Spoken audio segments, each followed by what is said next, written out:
تائیں جناب شاہ محمود قریشی، آپ کا میں اور سہیل آپ کا شکریہ ادا کرتا ہوں کہ دوسری دفعہ آپ نے مجھے یہاں دعوت دی اور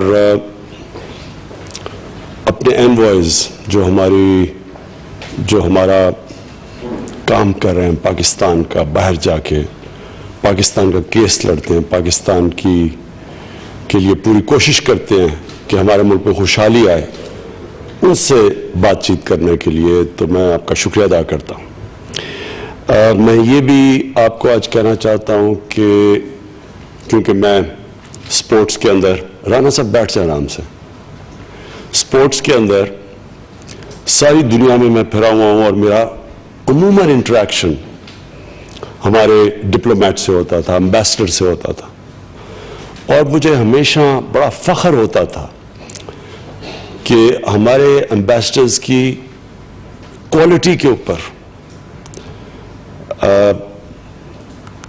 اور مجھے ابھی چائنا کا ایک بڑا سیزنڈ ان کا ڈپلومیٹ جو اس کا پتہ نہیں 37 سال اس نے گزارے چائنا کے لیے ساری دنیا میں امبیسڈر، اور یو این میں بڑی دیر وہ امبیسڈر رہا، تو وہ بھی مجھے آ کے کہہ رہا تھا کہ وہ جو سب سے آؤٹسٹینڈنگ جو اپنی زندگی میں وہ ڈپلومیٹ بنا اس کا نام منیر اکرم تھا، جو آج ہم نے پھر ان کو پوسٹ کیا ہے یونائٹڈ نیشنز میں۔ تو ہمیں بڑا فخر ہوتا ہے اس چیز سے کہ ہمارے ڈپلومیٹس کی یہ کوالٹی ہے، اور تعریف کوئی باہر کا کرے کہ جتنے بھی وہ ڈپلومیٹس ملا تھا سب سے وہ آؤٹسٹینڈنگ ہے۔ ہماری تھوڑی ڈیٹیریشن اس لیے آئی کہ ہم نے اپنے اداروں کو تباہ کیا، میرٹوکریسی ختم کی، پولیٹیکل کنسیڈریشنز پہ سارے اداروں کو ہم نے ان کے اندر میرٹ کو نظر انداز کرتے ہوئے ہم نے ان لوگوں کو وہاں بٹھایا امپورٹنٹ پوزیشنز پہ جو ڈیزرو نہیں کرتے تھے۔ ہم نے پوری کوشش کی ہے جب سے ہم آئے ہیں، اب 2 دفعہ میں نے بورڈز کو خود چیئر کیا ہے، گریڈ 21 سے گریڈ 22 پہ، اور میں آپ کو یہ کہہ دوں کہ ہم نے پورا میرٹ کے اوپر سلیکشن کیا ہے، کسی جگہ کے اوپر کسی کی کوئی ذاتی پریفرنس یا کسی کی کنسیڈریشن ہم نے نہیں لی، اور انشاءاللہ یہی ہم ٹرینڈ ہر انسٹیٹیوشن کے اندر لے کے آئیں گے کہ ٹوٹل میرٹوکریسی ہو پاکستان کے اندر، کیونکہ جو معاشرے کے اندر میرٹ کا سسٹم بہتر ہوتا ہے وہ ہمیشہ آگے نکل جاتا ہے۔ چائنا کا جب چائنیز کمیونسٹ پارٹی نے پوری ڈیٹیل دی کہ چائنا کا جو سسٹم کیا ہے، تو چائنا کے اندر جو انہوں نے سسٹم اب بنایا ہے میرٹ کو اوپر لانے کا، وہ اگر آپ جب دیکھیں گے تو ریئلائز کریں گے کیوں اتنی تیزی سے اوپر جا رہا ہے۔ وہ جو ہماری بیوروکریسی تھی 60s میں، وہ آؤٹسٹینڈنگ تھی اس لیے کہ میرٹوکریسی تھی تب۔ آپ دنیا میں دیکھ لیں سپورٹس کے اندر وہ ٹیمیں اوپر جاتی ہیں جدھر میرٹ ہوتی ہے۔ اگر ایک ملک میں ٹیلنٹ بھی زیادہ ہو لیکن میرٹ نہ ہو، وہ ٹیم نہیں کمپیٹ کر سکتی اس ملک سے جس کی ٹیمیں میرٹ کے اوپر آتی ہیں۔ ڈیموکریسی کو صرف ہم نے اتنا بڑا بنایا ہوا ہے کہ ڈیموکریسی سے بہتر سسٹم کوئی نہیں۔ ڈیموکریسی کی کوالٹی یہ ہے کہ اس میں میرٹوکریسی ہوتی ہے، اور جتنی اچھی ڈیموکریسی اتنی بہتر میرٹوکریسی۔ بادشاہ کیوں پیچھے رہ گئی؟ ایک پہ خون کے اوپر یا لینیج کے اوپر لوگ اوپر آتے تھے، اور ڈیموکریسی کے اندر میرٹ کے اوپر لوگ آتے تھے۔ شاہ ولی اللہ اور علامہ اقبال دونوں کہتے ہیں کہ مسلمان کیوں پیچھے رہ گئے، مغرب آگے نکل گئی، یہاں بادشاہت آ گئی۔ ڈیموکریٹک کلچر جو مدینہ کی ریاست میں تھا، وہ ڈیموکریٹک اور میرٹوکریسی پیچھے رہ گئی جو شروع میں مسلمانوں میں تھی، اور یہاں مغرب کے اندر جیسے جیسے ڈیموکریسی آئی ان کی میرٹ کے اوپر بہتر لوگ اوپر آنے، لیڈرشپ کی کوالٹی بہتر ہو گئی۔ اور بادشاہت ایسنشلی بادشاہ ڈکے کرتی ہے، کیونکہ ایک بادشاہ اپنے صلاحیت سے اوپر آ بھی جائے لیکن اس کی ضروری نہیں کہ اس کا بیٹا بھی وہی صلاحیت رکھے گا، اس لیے وہ ڈکلائن کرتی ہے۔ اورنگزیب کے بعد مغل ایمپائر اس لیے نہیں تباہ ہوا جو لوگ کہتے ہیں جی کہ مراٹھے کھڑے ہو گئے یا فلانا یا سکھ آ گئے، اس لیے اوپر آئے، اس لیے وہ ڈی جنریٹ کیا کہ کسی میں بھی صلاحیت نہیں تھی اورنگزیب کو ریپلیس کرنے کے لیے، اور وہاں کوئی سسٹم میریٹوکریسی کا نہیں تھا. تو ہم نے اپنے اداروں کو، اور خاص طور پہ فورن آفس، کیونکہ اس میں کوالٹی کے لوگوں کا اوپر آنا بہت ضروری ہے. ضروری کیوں ہے؟ شاہ جی نے بھی بات کی اور رزاق داؤد نے بھی بات کی کہ ہمارا سب سے بڑا مسئلہ کیا ہے؟ Current account deficit. ڈالر جتنے ملک میں آ رہے ہیں وہ کم ہیں جتنے ملک سے باہر ڈالر جا رہے ہیں. Current account deficit, record current account deficit تھا. جب آپ کا کرنٹ اکاؤنٹ ڈیفیسٹ ہو، باقی آپ جو مرضی کر لیں کہ جی گروتھ ریٹ ہم نے بڑی بڑھا دی ہے، آپ کا ملک خطرے میں. خطرے میں کیوں ہے؟ کیونکہ کسی ٹائم پہ بھی آپ کی کرنسی نیچے گرنا شروع کر دے گی، اور کیونکہ آپ کے پاس ڈالر ہی نہیں ہوں گے. آپ کا جب خسارہ اتنا بڑا ہوگا، ڈیمانڈ سپلائی کا پرنسپل ہے، تو جیسے ہی آپ کے پاس آپ کا خسارہ بڑھتا جائے گا، آپ کی کرنسی گرتی جائے گی.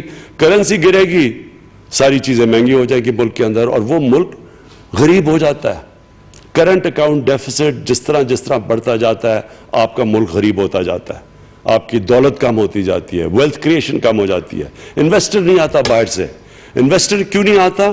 کیونکہ وہ اس کے لیے زیادہ آسان ہے کہ وہ اپنے پیسے ڈالرز میں رکھے، کیونکہ ڈالر اوپر جا رہا ہے تو اس کو ضرورت نہیں ہے کہ انویسٹ کرنے کے لیے. اس لیے یہ سب سے کریٹیکل چیز کرنٹ اکاؤنٹ ڈیفیسٹ. اس کے لیے 3 چیزیں سب سے امپورٹنٹ ہیں: ایکسپورٹس، ریمیٹنسز، جو کہ اس وقت ہماری تقریباً ایکسپورٹس جتنی ریمیٹنسز ہیں، اور جو ہمارا باہر پاکستانی ہیں ان کے لیے بھی ان کو سروس کرنا، کانسٹنٹلی ان سے ان ٹچ رہنا کہ کیسے ہم ان کو انسپائر کر سکتے ہیں کہ اپنے پیسے لیگل چینل سے بھیجیں. اور تیسری چیز ہے انویسٹمنٹ لے کے آنا پاکستان میں. یہ تینوں چیزیں، ہمارا کرنٹ اکاؤنٹ ڈیفیسٹ کیا، ہمارے ملک میں ڈالر زیادہ آئیں گے تاکہ ہمارا سرپلس ہو، اور اس سے پھر ساری اکانومی ادھر سے شروع ہوتی ہے آگے بڑھنا. انویسٹمنٹ بھی وہاں سے آتی ہے، آپ کے اندر کانفیڈنس بھی بڑھتا ہے، لوگوں کے اندر بھی. اور ہمارا جس طرح میں نے کہا کہ ہمارا جو سب سے بڑا اثاثہ ہے، اور اس لیے فورن آفس ہمارے ایمبیسڈرز کی، انوائز کی بڑی اہمیت ہے، کیونکہ جو سب سے بڑا اثاثہ ہے وہ بیرون ملک پاکستانی ہے. یہ کبھی اس میں کسی کو شک نہ ہو. کوئی ایسٹیمیٹ کرتے ہیں 30%، کوئی سمجھتا ہے 50%، جو پاکستان کے جی ڈی پی کے برابر. صرف وہ اوورسیز پاکستانی، ان کا جی ڈی پی 80-90 لاکھ کا اتنا ہے. تو یہ ہماری بہت بڑی ریسورس ہے، اور اس ریسورس کے لیے ہمیں کوالٹی چاہیے اپنے فورن آفس میں جو اس کو ٹیپ کرے. جو ابھی آپ نے بات کی، میں سن رہا تھا کہ ہمارا جو پریس آفیسز ہیں وہ صحیح طرح فنکشن نہیں ہے. میں میری بڑی اسٹرانگ اس پہ ریکمنڈیشن ہے کہ جو فورن جو ہماری پریس ہوتی ہے وہ افیلیٹڈ ہو فورن آفس کے ساتھ، external press rather than information ministry کے ساتھ، کیونکہ فورن آفس کے ساتھ اس کی نیچرل لنکیج ہے.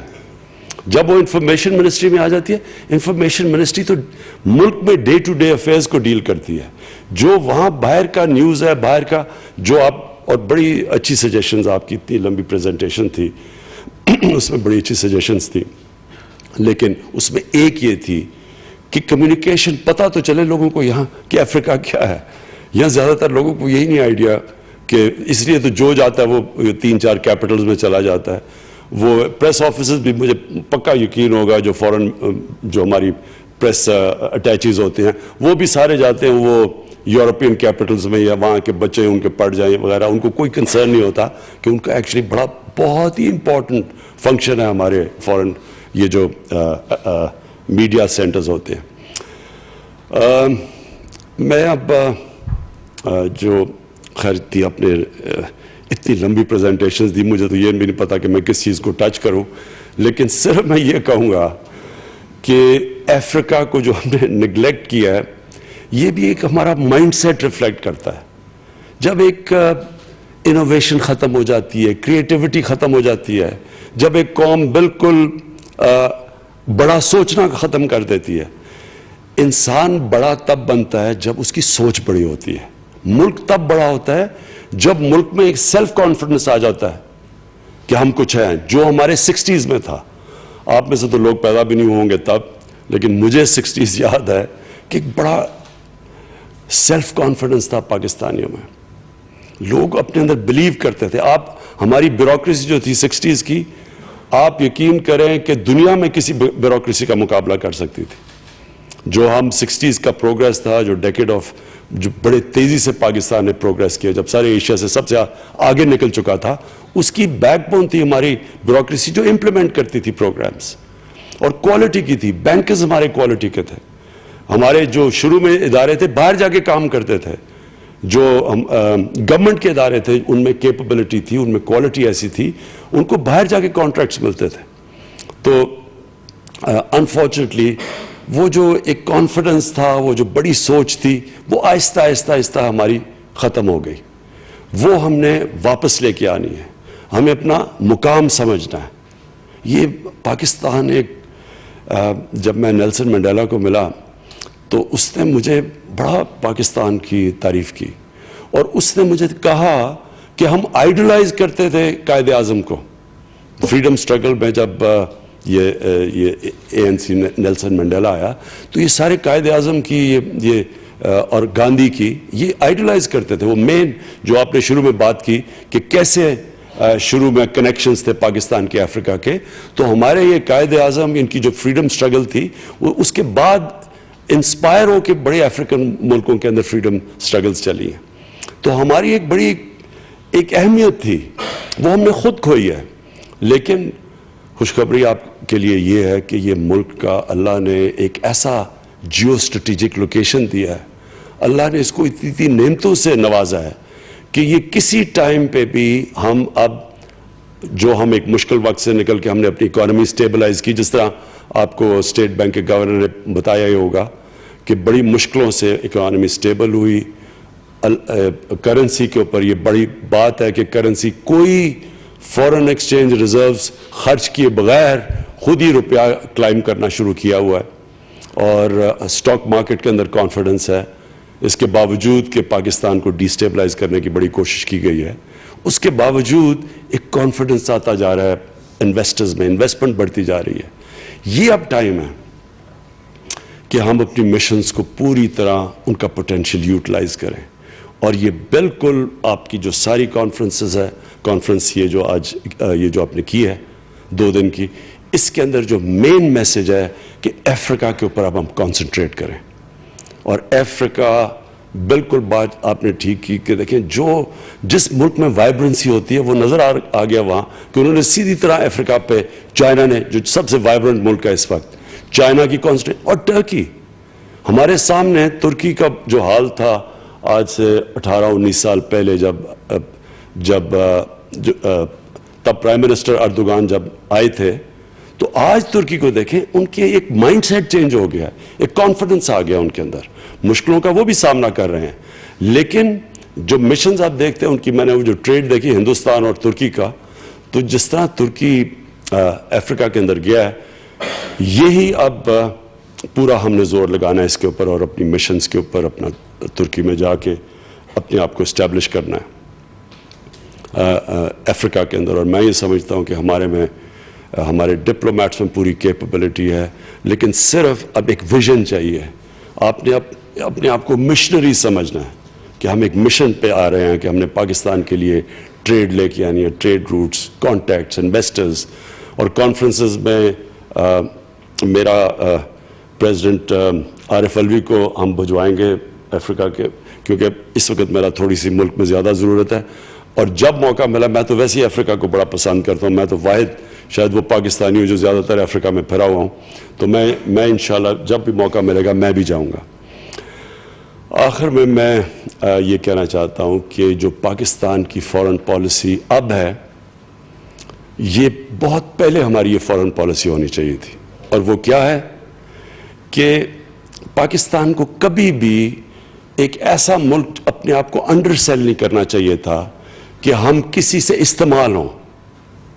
ہماری ایک انڈیپینڈنٹ فورن پالیسی ہونی چاہیے تھی جو پاکستان کے انٹرسٹ کو ڈیفینڈ کرتی. ہماری کبھی فورن پالیسی نہیں ہونی چاہیے تھی جدھر ہم نے ٹرانزیکشنل ریلیشن شپ کی کہ ہمیں تھوڑی سی ایڈ ملی اور ہم نے کسی کے لیے جنگ لڑی. اس نے ہمیں بڑا نقصان پہنچایا ہے. اور اب جو ہماری فارن پالیسی ہے کہ ہم نے ساروں سے اپنے تعلقات بہتر کیے. ہم نے یہ بہت بڑی اچیومنٹ ہے کہ ہم نے ایران سے بھی اپنے تعلقات بہتر کیے ہیں, اور سعودی عربیہ سے تو ہمارے تعلقات ہمیشہ اچھے تھے. ہم نے ترکی سے بھی اور زیادہ اپنی ریلیشن شپ ٹھیک ہے, جو پرانے تھے ملیشیا ترک ان سے سیمنٹ کیا ریلیشن شپ. لیکن ہم نے یہ بھی کوشش کی ہے کہ ہم اب کنسیلیشن کا, ایک ثالث کا کردار ادا کریں بجائے پارٹیزن بن جائیں, جو افغانستان میں ہم اب پوری کوشش کر رہے ہیں. میں ہمیشہ کہتا تھا کہ ہم نے افغانستان جو امریکہ کے ساتھ شرکت کی تھی وہ بڑی نقصان دہ جنگ تھی ہمارے لیے, اور کبھی بھی اس کی انڈیپینڈنٹ اسیسمنٹ ہو آپ کو پتہ چلے گا کہ کیا ہم نے کھویا اس جنگ کے اندر, کتنا نقصان کیا. جو مانیٹری اور جانی نقصان کیا, جانی اور مالی, وہ تو ایک طرف تھا, لیکن جو پاکستان کو اس میں ذلت ملی, اور ذلت کیا ملی کہ جی ڈبل گیم کھیل رہا ہے پاکستان. ہم نے وہ ان سے وعدہ کر دیا جو ہم ڈیلیوری نہیں کر سکتے تھے. وہ اصل میں یہ چاہ رہے تھے کہ پاکستان کے ذریعے ہم ان کی جنگ جیت جائیں افغانستان میں, جو ہم جیت ہی نہیں سکتے تھے. اور اس کے اوپر کانسٹنٹلی جس طرح انہوں نے ڈو مور اور پریشر ڈالا, پاکستانیوں کی سیلف اسٹیم کو بڑا نقصان پہنچایا. یہ اب ہماری جو اب ہماری وہ فورن پالیسی ہے جدھر ہم سیدھی بات کرتے ہیں, ہم کسی کو کوئی چیز پرومس نہیں کرتے جو ہم کر سکتے ہیں, اور بیسکلی ہم ایک کنسیلیشن کا ملکوں کے درمیان اب رول پلے کر رہے ہیں. اور آخر میں یہ جو پچھلے دنوں کے اندر ملک کو ڈی سٹیبلائز کرنے کی کوشش کی گئی, پہلے دھرنے کے ذریعے اور پھر ابھی جس طرح ہمارے دشمنوں نے اس کو اٹھایا, جس طرح ہندوستان میں سیلیبریٹ ہوا دھرنا, اور پھر جو ابھی ہماری یہ جو عدالت میں کیس تھا, اس کو جس طرح انہوں نے اٹھایا ہے, مجھے خوشی یہ ہے کہ ہر بار یہ امید لگا کے بیٹھے ہوئے تھے کہ پاکستان کس طرح ڈی سٹیبلائز ہو جائے. ہندوستان میں خاص طور پہ اس لیے کیونکہ کبھی بھی کشمیر کا ایشو پاکستان نے 1965 کے بعد ایسا نہیں اٹھایا جس طرح اب اٹھا ہوا ہے. اور انفارچونیٹلی جو ہمارے لوگ جو انہوں نے ڈی سٹیبلائز کرنے کی کوشش کی, وہ سارا ایمفسس جو پاکستان نے اس لیول پہ کشمیر کا ایشو اٹھایا ہوا تھا, وہ سارا بیک برنر پہ چلا گیا. اور کون سب سے زیادہ خوش ہوا؟ ہندوستان کی racist B J P government, جو کہ بڑا سیلیبریٹ کر رہی تھی. پہلے انہوں نے بڑی امید دھرنے پہ لگائی ہوئی تھی, ادھر کرش ہوئی. اب انہوں نے سوچا تھا کہ ادارے آپس میں لڑ پڑیں گے, لیکن پاکستان کی ڈیموکریسی میچور ہوتی جا رہی ہے. ہمارے اب وہ ایک ملک میں ایک ڈیموکریٹک کلچر اور مائنڈ سیٹ آ چکا ہے. ہم ادارے جو ایک وقت کوئی سمجھتا تھا کہ کلیش ہوں گے, ادارے ایک دوسرے کے خلاف کبھی بھی نہیں کلیش کریں گے. سارے اداروں اپنے دائرے کے اندر رہنا شروع کر دیا اور رسپیکٹ کرتے ہیں ایک دوسرے کو. اور میری گورنمنٹ کا میں خاص طور پہ کہوں گا کہ ہماری تو جو 23 سال پہلے جب ہماری پارٹی بنی تھی تو نمبر 1 پلانک ہماری پارٹی کا تھا آزاد عدلیہ. اور ہم نے عدلیہ کے لیے, میں اپنی پارٹی کا اور اپنا مجھے بڑا فخر ہے کہ ہم نے پوری شرکت کی 2007 میں جب آزاد عدلیہ کی موومنٹ چلی. میں جیل گیا اس کے اوپر. اور ہم ہمیشہ اپنے اداروں کو مضبوط کریں گے, اپنی عدلیہ کو مضبوط کریں گے, ان کو پوری سپورٹ کریں گے. اور میں سمجھتا ہوں کہ جو آج ہارمنی ہے اداروں کے بیچ میں, یہ انپریسیڈنٹڈ ہے, جس کی وجہ سے ہمارا ہندوستان کی بی جے پی گورنمنٹ کو خوف ہے, اور جو ہمارا مافیا انٹرنلی بیٹھا ہوا ہے, جس کا پیسہ باہر پڑا ہوا ہے, جو چاہتا ہے ملک ڈی سٹیبلائز ہو تاکہ ان کا پیسہ بچ جائے. ان ساروں کو شکست ملی ہے, اور انشاءاللہ آگے بھی ان کو شکست ملے گی, کیونکہ پاکستان وہ ملک ہے جو کہ ایک مشکل وقت سے نکل کے اب ایک پروگریس, ایک آگے بڑھ رہا ہے, ایک تیزی سے آگے بڑھ رہا ہے, اور انشاءاللہ کوئی طاقت اس کو آگے بڑھنے سے روکے گی نہیں. شکریہ.